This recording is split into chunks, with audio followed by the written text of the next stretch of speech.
Y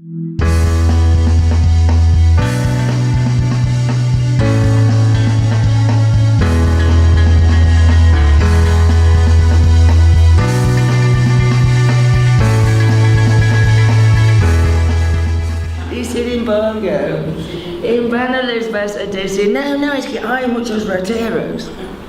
Igualmente, las percepciones sobre qué barrios, qué lugares son más o menos peligrosos, qué personas es más o menos probable que les roban y todo eso, pueden ser completamente alejados de la realidad.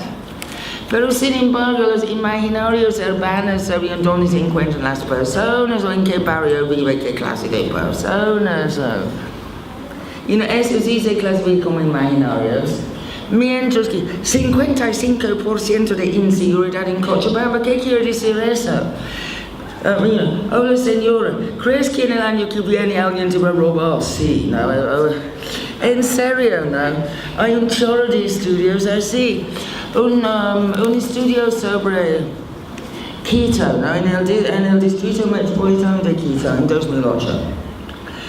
Primero, percepción de la criminalidad y victimización a hogares.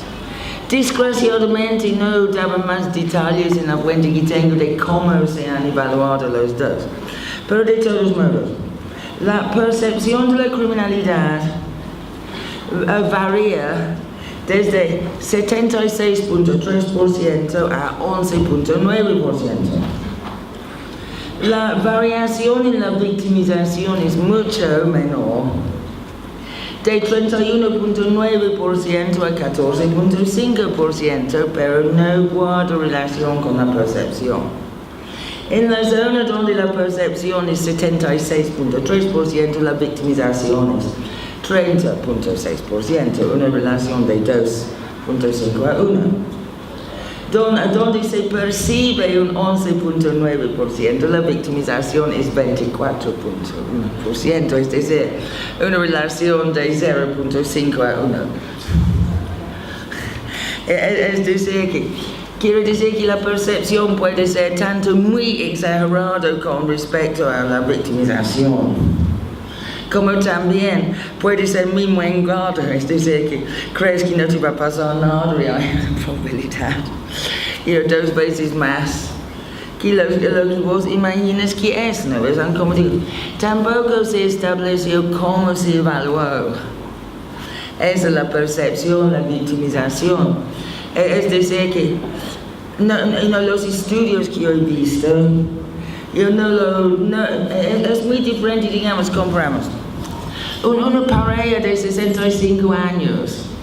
Sus hijos se han ido, raras veces salen de noche, si van a un conocimiento social se recogen temprano, etc. Versus una pareja, digamos, de 45 años, con 3 hijos varones de 18, 23 y 26 años, tienen auto, los 3 changos están muy aficionados a salir en el auto de noche, ir a las discotecas, ir a los raves, son integrantes del Barra Brava de un club de fútbol, ¿no ves? Obviamente, digamos, su exposición a la inseguridad sería mucho mayor, pero no sabemos realmente si los ancianos imaginan todo el tiempo que les van a robar, mientras los changos que han sido, que se hacen robar sus celulares mínimo una vez por mes, aún así siguen alegremente. Y por eso, ¿no? Además, ¿por qué siempre se hablan de imaginarios urbanos y no de imaginarios rurales? Piensan que no tienen capacidad imaginativa en lo rural, yo no sé, ¿no? Más bien, es decir, que lo que hay para mí son imaginarios urbanos de lo rural. Y, digamos, por ejemplo, sobre la cuestión de la migración. Bueno, igual, eso es una especie de obsesión en las ciencias sociales bolivianas, ¿no ves? Todas las ciudades son de cualquier estudio sobre el auto tiene que repetir ritualmente, es una ciudad de inmigrantes, ¿no?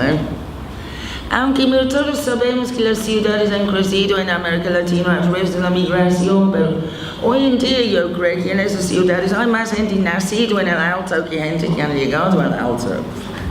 y sino migrantes de segunda generación, incluso tercera generación.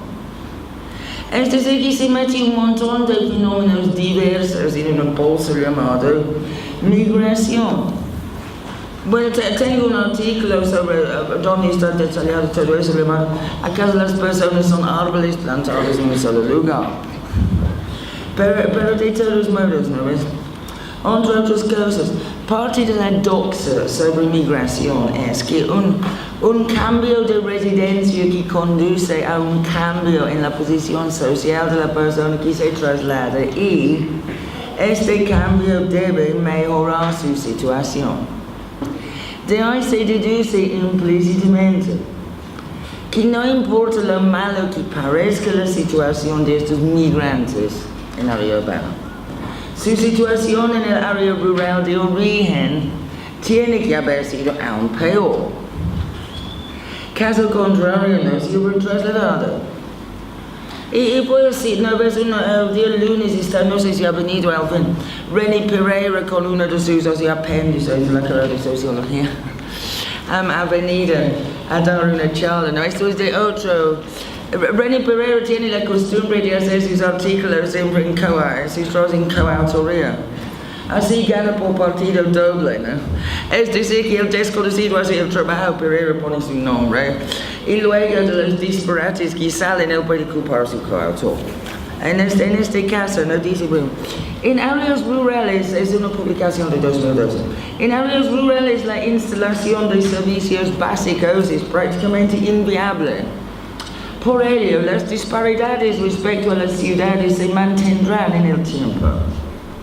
Y no solo se mantendrán, sino se han de agudizar debido al patrón selectivo del proceso migratorio.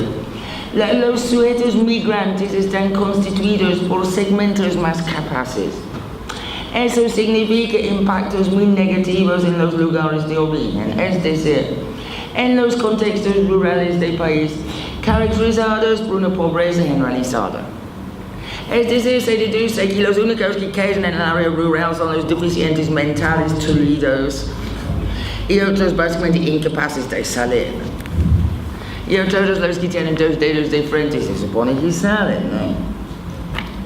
Pero mira, obviamente los costos por unidad de instalar luz y agua potable por cañería son algo más elevados tratando de ir de una vivienda a otra dispersa, comparado con viviendas pegadas una al lado de otra.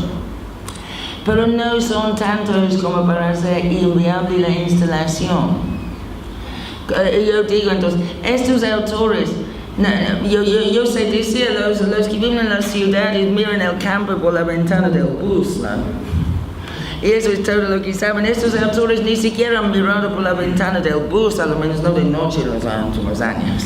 Sino siempre te das cuenta que la mayor parte ya tiene luz. Pero ellos siguen suponiendo que no, ¿no? ¿Ves? Como digo, tal vez no es generalizable a todas las áreas rurales.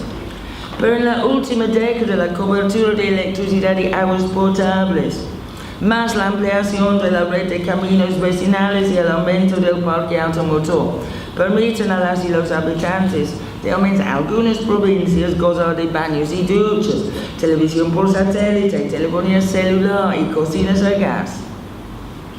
Es decir, que todo esto incluso instalado en casas construidas de ladrillo y hormigón.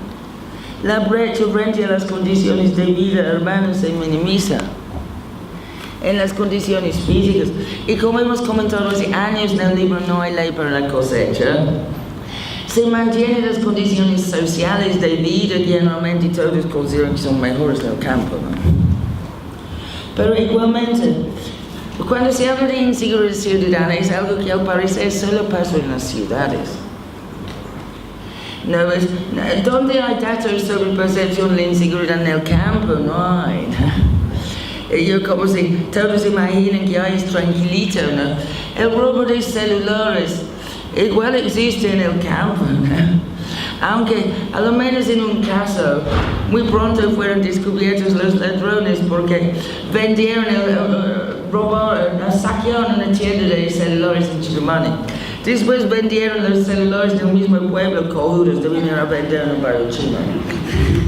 Y así, y después, una de las personas que había comprado uno de esos celulares fue a hacerlo arreglar en la misma tienda de donde fue robado. Bueno, eso explica por qué la delincuencia tal vez no es tan recomendable en el campo. Mira, en términos de acoso sexual, estupro, violación, etc., no me sorprendería de que las tasas per cápita de repente son mayores en el área rural que en el área urbana, ¿no? Y como digo, el robo de celulares es un rubro en gran ascenso en la actualidad y no diría que necesariamente es más probable que te roben en la ciudad que en el campo. A lo menos si dispondríamos de esas cifras, porque para todo el mundo, otro defecto de los estudios sobre inseguridad ciudadana es que meten todos los delitos en la misma bolsa igual. Y es decir, simplemente número de delitos. Y no distinguen si se trata netamente de delitos sexuales, de robo agravado, de robo de casas, de robo desde autos, de robo de autos, de lesiones graves, de intentos de tentativa de asesinato, ok, ¿no ves? Hasta asesinato, todo está en la misma bolsa. Y mira, si el principal problema es netamente robo de objetos de autos o robo de los mismos autos, entonces hay que decir, no dejes tu auto aparcado en la calle o poner un alarma, ok, ¿no ves? Si la cuestión es más bien robo de casas, ¿no ves? O lo que llaman morreros. En ese caso es igual, ponte una mayor chapa, pon barrotes sobre las ventanas accesibles desde la calle, o lo que hacen en la mayoría de los barrios populares básicamente es nunca dejar vacío la casa, es decir, que donde hay ocupación múltiple, es decir, 5 o 6, varias unidades domésticas en la misma casa. Fulano va de trabajar a las 5 de la mañana, mengano trabaja de noche. Un hijo está en el turno de la mañana, otro está en el turno de la tarde, así sucesivamente. O sea, básicamente la casa nunca no está vacía y lista, despreocuparte aunque la chapa no sirva. Aunque, como digo, es otra cosa que aún así se obsesionan y ponen candados por todos lados. Y las diferentes medidas, pero igualmente simplemente se muestra así y igual acabamos de escuchar una ponencia donde han dicho de cada 15 robos, solo uno es denunciado. Quisiera saber cómo saben de los 14 robos no denunciados. ¿No ves? Pero en serio, nos enchuban ese tipo de datos, entre comillas, por todo lado. Y ningún estudio sobre inseguridad ciudadana he visto que incluya la pregunta, ¿usted ve telepolicial? ¿No ves? El consumo de la crónica roja, que debido a la mojigatería católica predominante aún en estos países, yo digo, la crónica roja ocupa el lugar de escándalos sexuales en los países anglos, ¿no ves? Actualmente con Donald Trump están con otro de esos escándalos sexuales. ¿Cuánto has visto que se cae de que algún presidente latinoamericano ha tirado un modelo? Nunca, ¿no ves? No se guarda silencio sobre eso, yo digo. Crónica roja en general y narcotráfico, que es parte de la crónica roja, ocupa el lugar de los escándalos sexuales, así donde en un periódico inglés, el titular, Párrafo sexy tenía nido de amor con secretario rubio. Aquí lo que se lee es fábrica de pichicato encontrado en una iglesia, por ejemplo. Pero como digo, y todos ellos, cadáveres despedazados, en todo eso, ¿no ves? Es decir, que igual, nadie se ponía a indagar sobre el consumo de crónica roja y qué tiene que ver eso netamente con las supuestas percepciones de inseguridad, ¿no? Y bueno, voy a terminar además hablando algo más de, he dicho una vez, Los diferentes en las condiciones de vida en área rural son menos cada vez, ¿no es? Y nos está difuminando esa brecha, ¿no? Y otra forma, digamos, de difuminación de esta brecha es lo que algunos autores, por ejemplo, Antiquera del Cielo, llaman multilocalidad. Y bueno, esta multilocalidad es lo que ha causado considerables distorsiones en los censos. ¿Por qué? En el censo se adopta sin pensar un modelo europeo. En los países europeos es excepcional tener más que una vivienda. En caso de que tienes más que uno, el segundo es netamente una casa para vacacionar o para pasar los fines de semana, no es tu residencia principal para nada. Mientras, al menos en la parte andina del país, yo desde mil antes era frecuente, cuando no habitual, tener mínimo 2 viviendas en diferentes partes de la comunidad. Y un tercero o otro en el centro de la comunidad o en el pueblo. Bueno, de paso una vez marca y acta. Hay una tradición precolombiana de urbanización, aunque escuchando a la mayoría pensarías que los españoles inventaron las ciudades. Bueno, generalmente no pueden sacarse de encima esa idea de que el mundo empezó en 1532. Pero de eso tendré que exponer mi ponencia, el quinto horizonte, podemos hacerlo esta tarde si les interesa. Pero pasando de largo de eso, ¿no es? Entonces, obviamente, tener una casa en una ciudad metropolitana, la capital del departamento, etc., entra muy fácilmente en este modelo.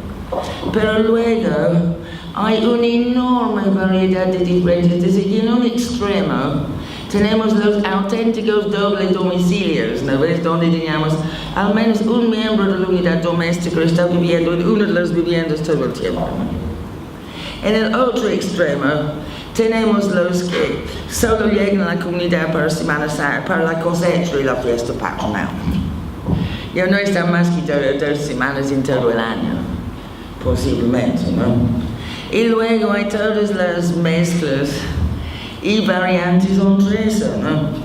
Entonces, mira, pero a la vez, esto ha sido considerado, probablemente es mucho más frecuente que en el pasado, porque con los transportes modernos, puedes estar trasladándote constantemente entre el uno y el otro, lo que no hubiera sido posible cuando era puro a pie o con bestias, ¿no?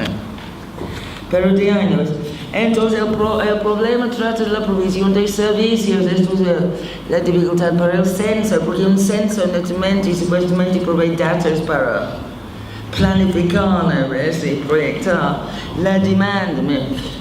No hay un problema con educación, porque no es factible. Aquí tu hijo está esta semana en el colegio en la ciudad y la siguiente semana en el colegio en el campo, ¿no ves? No, van a estar en un solo colegio, ¿no? Y entonces ahí se hacen censos generalmente, ¿no ves? El problema netamente es con los famosos servicios básicos como luz y agua, porque si están disponibles vas a querer gozar de ellos en tu casa, aunque solo llegues 15 días al año. Igual salud, no sabes dónde te vas a caer enfermo, pero donde sea que te caes enfermo vas a querer que te atiendan. Ay, ¿no? Y obviamente esto es complicado por la provisión de participación popular, que se distribuye los recursos según el número de personas censadas. Y en una ciudad metropolitana, ¿no ves? Igual que atienden, vienen, te hacen tu barrio de verdad o lo que sea, sin atender de cuántas personas hay en el barrio, ¿no ves? Porque así tienen un presupuesto general, ¿no? Bueno, incluso, en nuestro caso, papáceos, manudamente pagamos impuestos a Pauca. Y Pauca no nos da nada, igual viene La Paz y nos atiende, ¿no?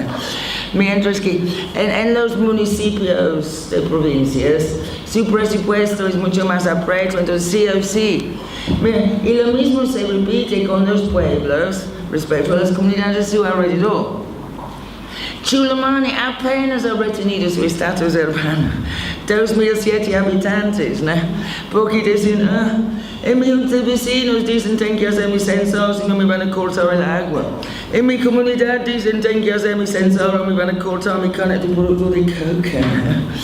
Entonces, se distribuye a los miembros por aquí y por allá. Y mira, Nicholas Vincent, por ejemplo, considera que esto no solo puede afectar los presupuestos, incluso distorsiona las políticas. Es decir que, más que todo, donde un montón de gente por diversos motivos han ido a hacerse sensor en una comunidad donde no viven normalmente, entonces, no ves te preguntan cuántos cuartos hay en la casa, etc. Resulta que el área rural figura como hacinado, mientras en la casa urbana, que generalmente si los dueños no están poniendo inquilinos, no peor los casas cuidadores, en parte por miedo a los ladrones, pero también para no desperdiciar la inversión. Pero así, pero entonces, si más habitantes, por ejemplo en mi casa en el último censo vivíamos 3, hemos dejado uno en la ciudad y 2 hemos ido al campo. Y así, ¿no? Entonces, resulta que necesitamos, hay escasez de viviendas en el campo, y he visto, es verdad. En el campo todo el mundo tiene casa, más bien hay un exceso de casas, ¿no? Y sin embargo, mientras en la ciudad donde es hacinado a nivel cotidiano, no está bien porque en el centro, en este caso, solo vive una persona.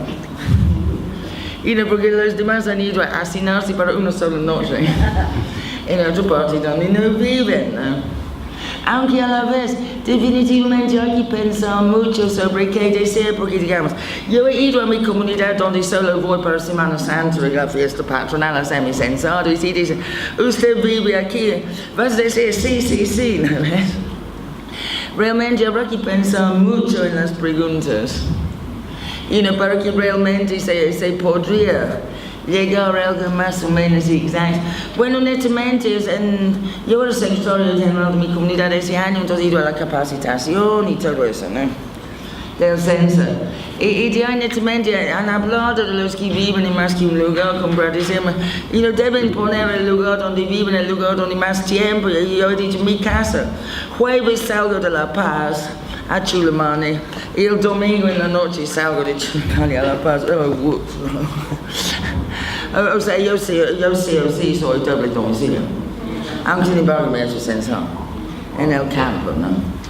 Pero entonces, eso es otro tipo de difuminación, pero ayer a veces están hablando de que las madres que no enseñan a amar a sus hijos porque le hacen recordar el dolor y la discriminación y el sufrimiento de venir al campo, ¿no? El sufrimiento son los cuidos citadinos cuando se van al campo y les pican los bichos. Y los del campo van y vienen así todo el tiempo. Son los citadinos y necesitan un barreno para sacarlos. Y no quieren hacer trabajo de campo en el campo, los investigadores sociales. Van 2 días y preferiblemente a la fiesta patronal. Por eso yo nunca llevo a mis alumnos al campo. Yo digo, la única cosa que investigan en el campo es el expendio de bebidas alcohólicas. Sobre eso seguramente podrían escribir libros así enciclopédicos, donde conseguir un trabajo a las 4 de la mañana en cualquier parte de Bolivia. Así. Pero sí, bueno, no sé si yo ya terminaré brevemente. 10 minutos para unas 3 preguntas, tal vez. 10 minutos. Hay 10 minutos. Para preguntas. Bueno, solo voy a terminar muy brevemente, ¿no? Considero que entre más o menos 1680 y 1980, yo hablo sarcásticamente de acumulación originaria de género que es parte de este periodo. Pero algo parecido pasó, yo digo, con la supuesta separación rural-urbana. Digamos, en 1680, todo el mundo se alumbraba con mechas y velas. Todos sacaban su agua de unos pozos y ríos muy dudosos. Todo el mundo vaciaba sus vacinas por la ventana. y así sucesivamente. Incluso los niveles de mortandad por enfermedades infecciosas eran mucho peores en el área urbana incluso, ¿no? Pero luego a partir de eso han empezado a aparecer, primero agua potable por cañería, luego luz de gas, luego electricidad, entregas de correo varias veces al día, luego teléfono, transporte público masivo y empleos formales en la industria y la burocracia privada y pública, todos concentrados en las ciudades. Y la extensión de estos servicios era mínima al área rural o al centro. Resultado, entre 1900 y 1950, si vivías en el campo y consideramos que la ciudad era el estándar de vida, sí estabas pobre, miserable y jodido, ¿no? Y ya a partir de 1960 ha empezado ese avalanche hacia las ciudades. Y obviamente, muchos tardaban en conseguir los anhelados servicios y menos los anhelados empleos formales que hasta ahora no han conseguido en su mayor parte. Lo que no ha cambiado es decir, ¿qué es lo que había diferente antes en las ciudades? No las condiciones de vida, sino uno, la política, ¿no? Las autoridades, y dos, la cultura. La cultura sí sigue concentrada en las ciudades. Las universidades hasta ahora están en las grandes ciudades, ¿no? Y los museos, y los teatros, y todo eso, ¿no? Mientras la política hay unos amagos de descentralización, pero falta ver si es el inicio de un proceso que se ha de ampliar mucho más o solo un saludo a la bandera. Pero yo digo, nos botaremos esa obsesión con rural urbano, buscaremos otros criterios transversales, ¿no? Bueno, con eso terminaré.